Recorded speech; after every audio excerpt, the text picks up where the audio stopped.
Let's move on to the next question. Go ahead. Hi, my name is Jenny. I'm a sophomore, and this is for all three of you. Can you say in one sentence or less what... you know what I mean. Can you say why America is the greatest country in the world? Diversity and opportunity. Lewis? Freedom and freedom. So let's keep it that way. Will? The New York Jets. No, I'm going to hold you to an answer on that. What makes America the greatest country in the world? Well, Lewis and Sharon said it. Diversity and opportunity and freedom and freedom.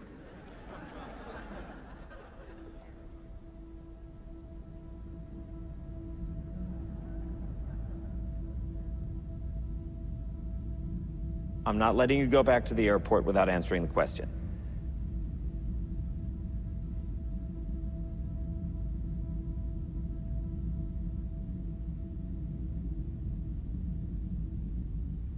Well, our Constitution is a masterpiece. James Madison was a genius. The Declaration of Independence is, for me, the single greatest piece of American writing.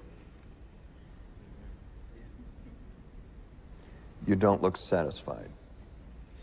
One's a set of laws and the other's a declaration of war. I want a human moment from you.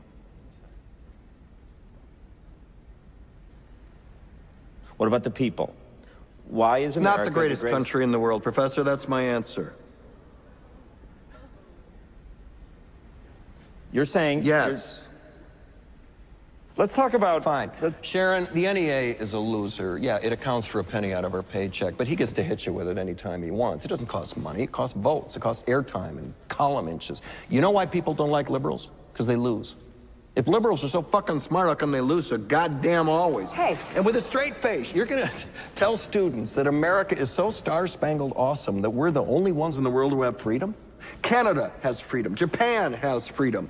The UK, France, Italy, Germany, Spain, Australia, Belgium has freedom. So 207 sovereign states in the world, like 180 of them have freedom. All right. And yeah, you, sorority girl, just in case you accidentally wander into a voting booth one day, there's some things you should know. And one of them is, there is absolutely no evidence to support the statement that we're the greatest country in the world. We're 7th in literacy, 27th in math, 22nd in science, 49th in life expectancy, 178th in infant mortality, 3rd in median household income, number 4 in labor force, and number 4 in exports. We lead the world in only 3 categories: number of incarcerated citizens per capita, number of adults who believe angels are real, and defense spending, where we spend more than the next 26 countries combined, 25 of whom are allies. Now, none of this is the fault of a 20-year-old college student, but you nonetheless are, without a doubt, a member of the worst generation ever. So when you ask what makes us the greatest country in the world, I don't know what the fuck you're talking about.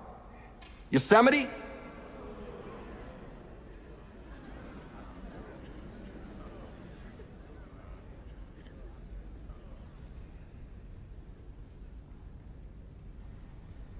Sure used to be. We stood up for what was right. We fought for moral reasons. We passed laws, struck down laws for moral reasons. We waged wars on poverty, not poor people. We sacrificed. We cared about our neighbors. We put our money where our mouths were, and we never beat our chest. We built great big things, made ungodly technological advances, explored the universe, cured diseases, and we cultivated the world's greatest artists and the world's greatest economy. We reached for the stars, acted like men. We aspired to intelligence. We didn't belittle it. It didn't make us feel inferior. We didn't identify ourselves by who we voted for in the last election, and we didn't scare so easy.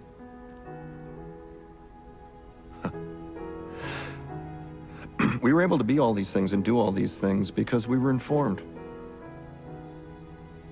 by great men, men who were revered. First step in solving any problem is recognizing there is one. America is not the greatest country in the world anymore.